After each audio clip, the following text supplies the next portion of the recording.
Welcome in lecture number 8, friends. Let us start. First MCQ.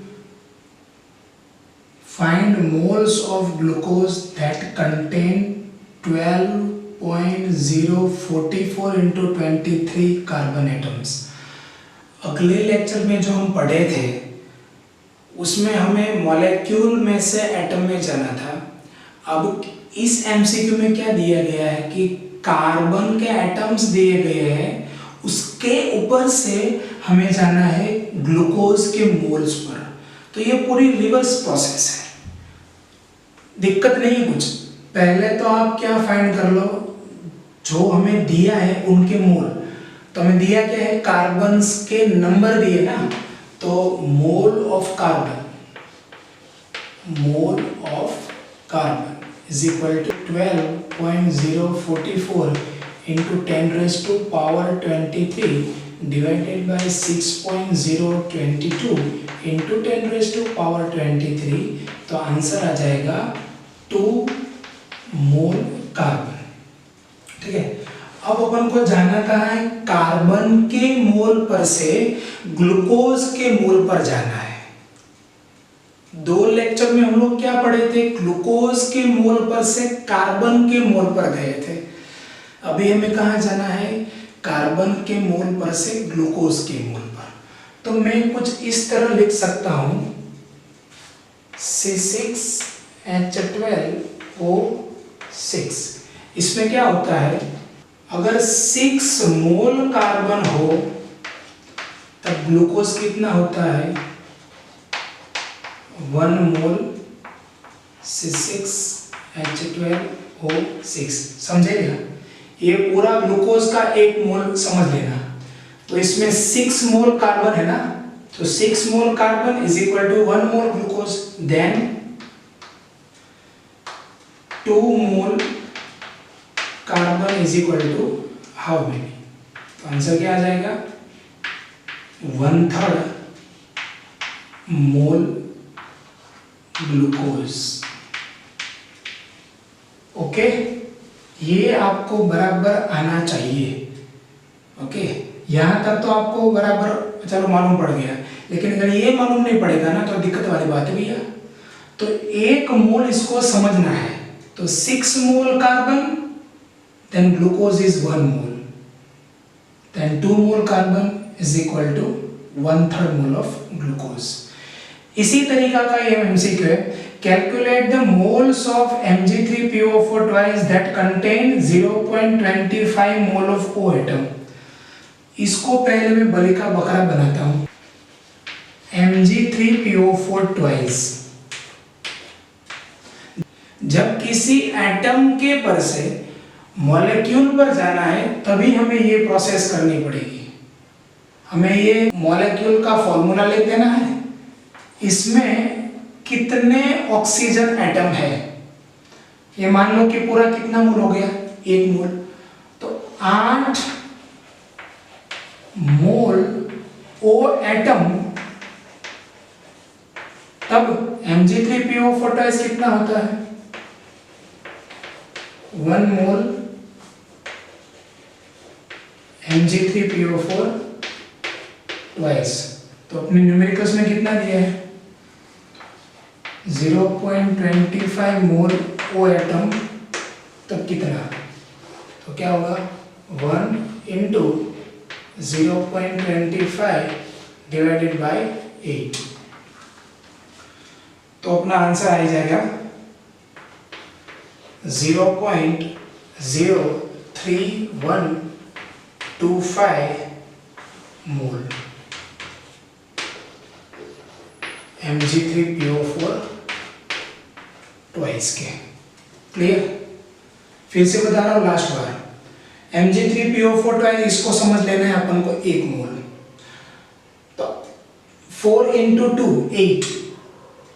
8 moles of O atom, तब 1 mole of Mg3PO4 twice, then numerical में दिया है 0.25 mole O atom is equal to how many, then answer will 10। okay, next, if 10 raised to power 21 molecules are removed from 10 to 100 milligram of CO2, then mole of CO2 left behind। यहाँ हमें number दिया गया है, यहाँ हमें मास दिया है और फाइंड करना है मोल को। अब देख रहे हैं है तो CO2 की ही बात, लेकिन रिमूव किया उसका हमें नंबर दिया, जो था उसका हमें मास दिया, और जो फाइंड करना है उसका हमें मोल फाइंड करना है। तो क्या करेंगे अपन, ये सभी जो बातें हैं उनको हम मोल में ट्रांसफर कर देते हैं, फिर माइनस कर देंगे, आंसर इज ओके।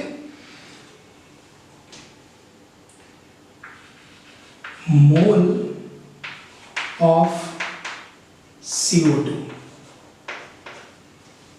200 मिलीग्राम से, आपको मालूम होगा क्या, हम लोग तो ग्राम में काम करते हैं, तो 200 इंटू मिली की जगह पर क्या लिखेंगे 10⁻³ डिवाइडेड बाय 44। तो बच्चे लोग इनका आंसर आएगा 4.54 इंटू 10⁻³ मोल CO2। इसको मैं बताता हूं इनिशियली, ये स्टार्टिंग में इतने मोल्स थे, 200 मिलीग्राम में इतने मोल्स थे। अब क्या करना है, मोल ऑफ CO2 रिमूव्ड, कितना रिमूव्ड किया, तो 10⁻21 डिवाइडेड बाय 6.022 इंटू 10⁻23। तो अपना आंसर आ रहा है 0.166 इंटू 10⁻⁻²। इसको मैं 10⁻³ में कन्वर्ट कर रहा हूँ, तो एक पॉइंट इसको ले जाओ, 1.66 इंटू 10⁻³ मोल CO2 ये हमने रिमूव किया।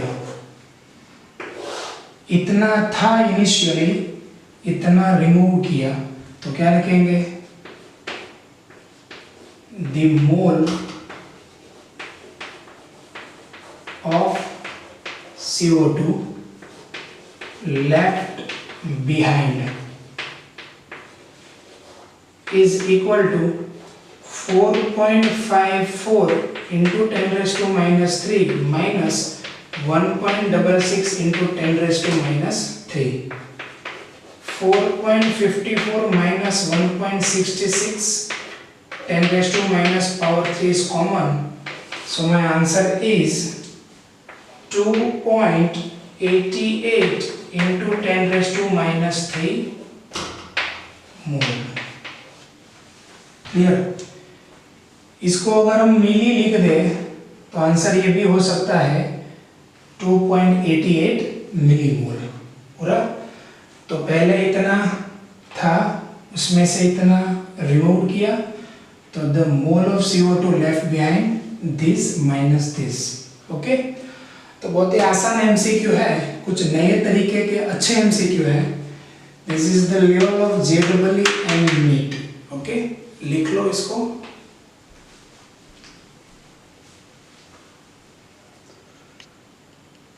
Okay, next 3 MCQ.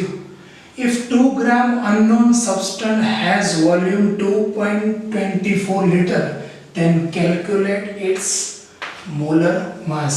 क्या दिया है हमें, 2.24 liter वॉल्यूम, 2 ग्राम मास। ओके, तो मेथड 1 में हम ये लिख पाएंगे mass divided by molecular mass is equal to V by 22.4. okay, then molecular mass is equal to mass into 22.4 by V। Clear? तो क्या हो जाएगा, मास 2 into 22.4 divided by 2.24. Answer is 20 ग्राम पर मोल। ये हो गई अपनी मेथड नंबर 1। ये तो आपको फॉर्मूला डिसाइड करने को आता ही है ना ऑलरेडी, समझ गए? ओके, मेथड नंबर 2 क्या है? Method number 2, 2.24 litre is equal to 2 gram of substance. ठीक है, हमने मॉलिक्यूलर मास की एक उसकी डेफिनेशन लिखाई थी, वहां मैंने ही लिखाया था, mass of 22.4 liter gas in grams is represented by molecular mass। याद है आपको? और एक बार रिपीट कर रहा हूं, mass of 22.4 liter gas in grams is represented by molecular mass। 2.24 litre का मास कितना है? 2 ग्राम। तो 22.4 लीटर का कितना होगा? Answer is 22.4 into 2 divided by 2.24। तो मेरा आंसर क्या हो जाएगा? 20 यूनिट इज ग्राम पर मोल। तो आई थिंक जब मॉलिक्यूलर मास फाइंड करना है तो दोनों ही मेथड इजी है, थोड़ी शॉर्ट मेथड है। ओके, डेफिनेशन के ऊपर से हम लोग ये पूरा जो मेथड है उसको डेवलप किया है। ठीक है, if volume of 7 gram unknown gas is 5.6 litre then find the gas. कौन सा गैस है? हम गैस तो हम फाइंड नहीं कर सकते कभी किसी फॉर्मूला के ऊपर से, लेकिन अगर हमको मॉलिक्यूलर मास मिल जाए तो हम गैस को फाइंड कर सकेंगे। ओके, तो from the definition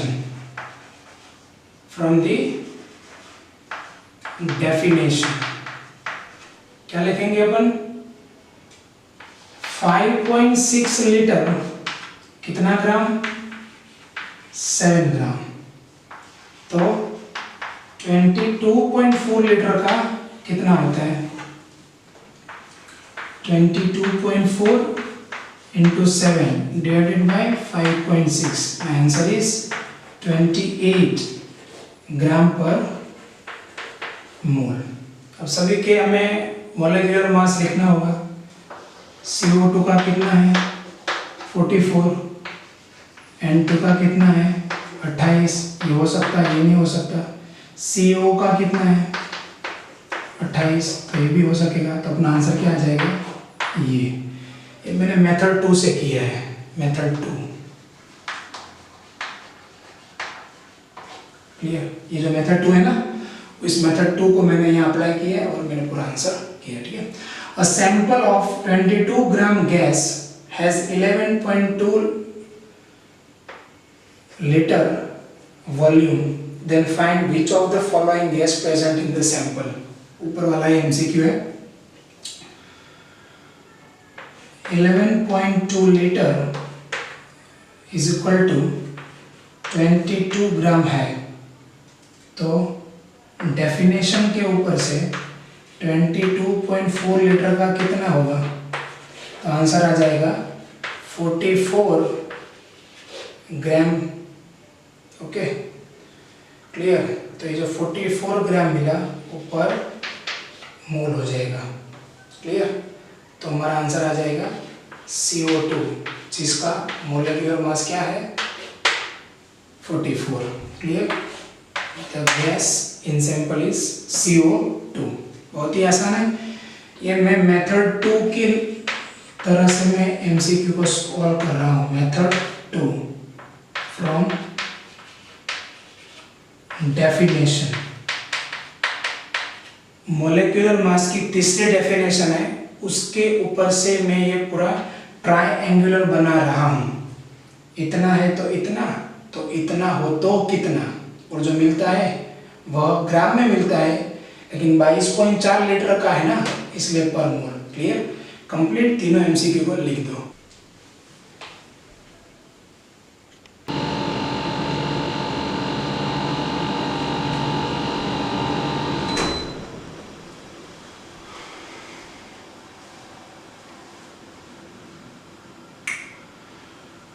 Okay, let us complete these 5 MCQ and after complete our lecture.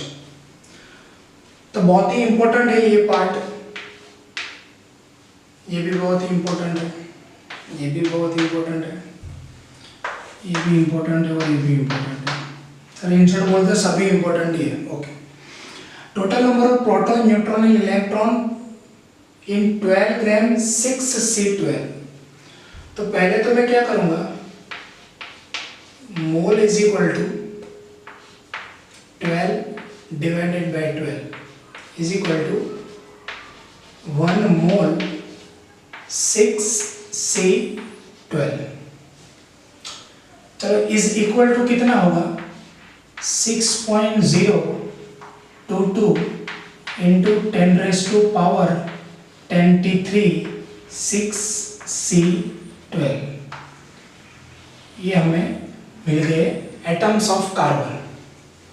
अब देखिए यहाँ क्या होता है, 6C12 का मीनिंग ये होता है, मैंने आपको पढ़ाया था आगे पहले, this indicate atomic number, atomic number है ना, तो प्रोटॉन का वैल्यू कितना होगा 6, इलेक्ट्रॉन का भी वैल्यू कितना होगा 6। ओके, आपको मालूम ही होगा ना, शायद चैप्टर नंबर 3 में पढ़े हैं ना आप लोग। ओके, अब ये क्या है, 12 atomic mass, atomic mass is equal to 12 and is equal to proton plus neutron. तो यहाँ प्रोटॉन तो 6 है, तो न्यूट्रॉन के लिए मिलेंगे 6। ये आपको फाइंड करने को आना चाहिए, प्रोटॉन प्लस न्यूट्रॉन। यार 12 इन दोनों का समेशन है ना, प्रोटॉन इसमें कितने 6 है, तो न्यूट्रॉन भी 6 हो जाएंगे। Okay, complete. एक 6C12 है, उसमें कितने इलेक्ट्रॉन्स हैं, 6 electron.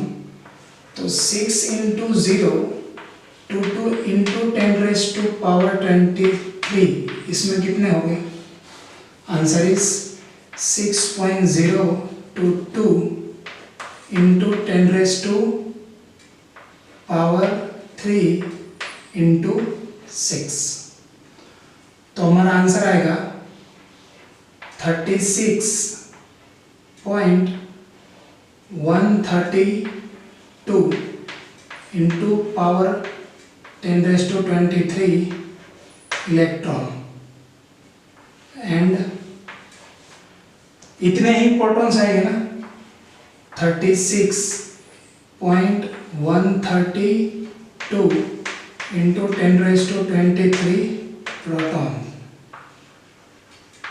And 36 into 132 into 10⁻23 neutron. Clear? ये मिल गया मुझे number of electron, number of proton और नंबर ऑफ न्यूट्रॉन। कंप्लीट, सभी सेम ही हो गए, क्योंकि एक 6C12 में 6 प्रोटॉन 6 इलेक्ट्रॉन और 6 न्यूट्रॉन है, तो जितने नंबर ऑफ इलेक्ट्रॉन होंगे उतने नंबर ऑफ प्रोटॉन उतने नंबर ऑफ न्यूट्रॉन। क्लियर? आगे, total number of electron present in 8 grams of methane. क्या करेंगे पहले, moles of methane, mole of methane कितना है, 8 divided by 16 and is equal to 0.5 mole CH4। इसका नंबर निकालेंगे तो कितना होगा, 0.5 into 6.022 into 10⁻23, so 3.011 into 10⁻23 CH4 molecules। Clear? Now 1 CH4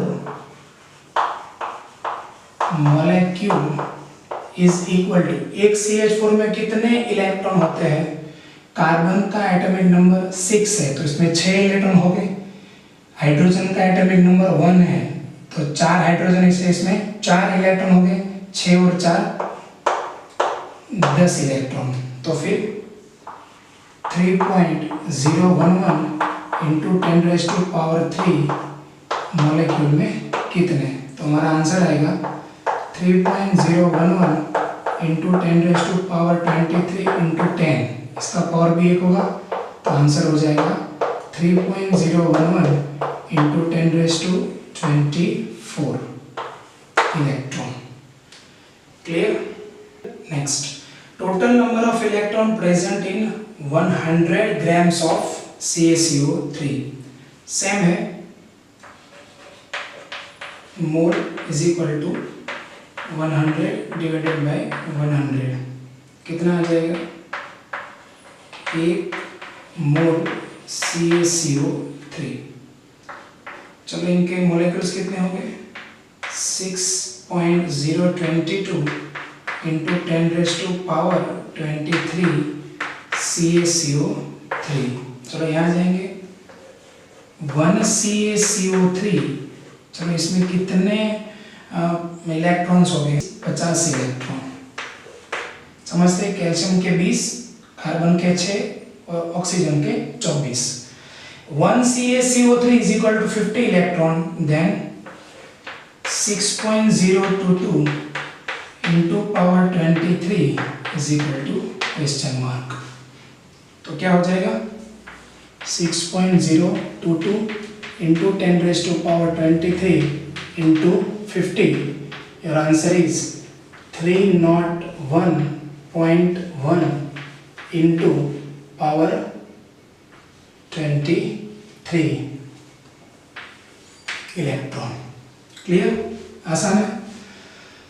1.7 ग्राम ammonia contain how many protons, okay, electron पर से प्रोटॉन में चले गए, mole is equal to 1.7 divided by 17, कितने हो जाएंगे, 0.1 mole ammonia and is equal to 0.1 into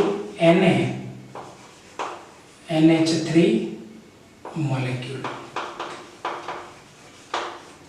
clear? क्यों मैंने यहाँ Na लिखा, क्योंकि पूरा आंसर Na में ही है। ठीक है, चलो next, 1 NH3 is equal to, nitrogen का एटॉमिक नंबर 7, हाइड्रोजन का एटॉमिक नंबर 1, तो 7 प्रोटॉन इसमें है, यहाँ टोटल 3 प्रोटॉन, तो कितने प्रोटॉन हो गए, 10 proton. So 0.1 Na is equal to question mark, तो हमारा आंसर आ जाएगा 0.1 Na into 10, answer is Na NH3 Na proton. Clear? अब ये बहुत ही अच्छा एमसीक्यू है, आपको बराबर ध्यान रखना है। इसमें क्या बताया इस एमसीक्यू में, find the number of electron, हमें फाइंड तो करना है नंबर ऑफ इलेक्ट्रॉन ही है, ये तो टाइप तो सेम ही है, लेकिन क्या लिखा है 18 मिली ऑफ H2O। अब जैसे ही मिली देखेंगे तो धड़ाधड़ अपन क्या करेंगे, चलो भाई इसके मोल फाइंड कर दो, 80 मिली डिवाइडेड बाय 22400, 22,400 मिली से डिवाइड कर दो, हमें मोल मिल गए, मोल पर से मॉलिक्यूल्स के नंबर मिल जाएंगे और मॉलिक्यूल्स के नंबर के ऊपर से हमें इलेक्ट्रॉन मिल जाएगा। लेकिन नहीं, यह लिक्विड है, और मैंने बताया था कि जो 22.4 लीटर 1 मोल का वॉल्यूम होता है वो सिर्फ गैस के लिए होता है। तो हमें करना क्या होगा, यहाँ डेंसिटी ऑफ वाटर दी है, तो density of water D is equal to mass divided by V। अब लोग पढ़े ना, mass divided by V। Density कितनी दी है हमें, 1, मास हमें फाइंड करना है, वॉल्यूम कितना दिया है 18, तो आंसर क्या आएगा, M is equal to 18 gram. Complete. तो एक्चुअली जो हमें 18 मिली H2O दिया था उसको हमने ट्रांसफर कर दिया 18 ग्राम्स में, लेकिन वो लिक्विड था इसीलिए मैंने किया है। ये जब गैस आता है तब ऐसा नहीं करना है, जरा ध्यान रखना, इसलिए मैंने इसको इम्पोर्टेंट बोला है। जेडबली नीट के क्वेश्चन है, कुछ उसको टिपिकल करना है तो यही पूछता है। ओके चलो अब mole 18 divided by 18 is equal to 1 mole H2O and is equal to 6.022 into 10 raised to power 23 H2O. Next, एक H2O is equal to 10 electron, then 6.022 into 10 raised to power 3 is equal to question mark. Then answer is 6.022 into 10 raised to power 24 electron. ये हो गया हमारा answer. तो इस तरह आज का हमने लेक्चर कंप्लीट किया। सभी डिफरेंट टाइप के क्वेश्चंस को मैंने लेने की यहाँ कोशिश की है। आशा रखता हूँ कि पूरा जो मोल कंसेप्ट है आपके माइंड में घुस गया होगा। अगर नहीं घुसा है तो आप इसकी प्रैक्टिस कीजिए। अरे यार पहली बार चैप्टर आया है साइंस में, पहली बार आया है, इसके डिफरेंट टाइप के एमसीक्यू आते हैं। देखिए मैंने जब 34 एमसीक्यू करवाए उसमें बहुत ही टाइप मैंने चेंज करवाए, तो इसकी प्रैक्टिस तो करनी पड़ेगी ना। जितनी प्रैक्टिस आप करेंगे, वर्कशीट के एमसीक्यू सॉल्व करेंगे, अपने आप किसी की बुक में से देख के सिर्फ लिख नहीं लेना है, कॉपी नहीं करना है, अपने आप ट्राई करेंगे, प्रैक्टिस करेंगे तो आपको आसानी से इस मोल कंसेप्ट के सारे जो एमसीक्यूज है और आप उनको सॉल्व भी कर पाएंगे। ठीक है, इनको लिख लो। Bye bye.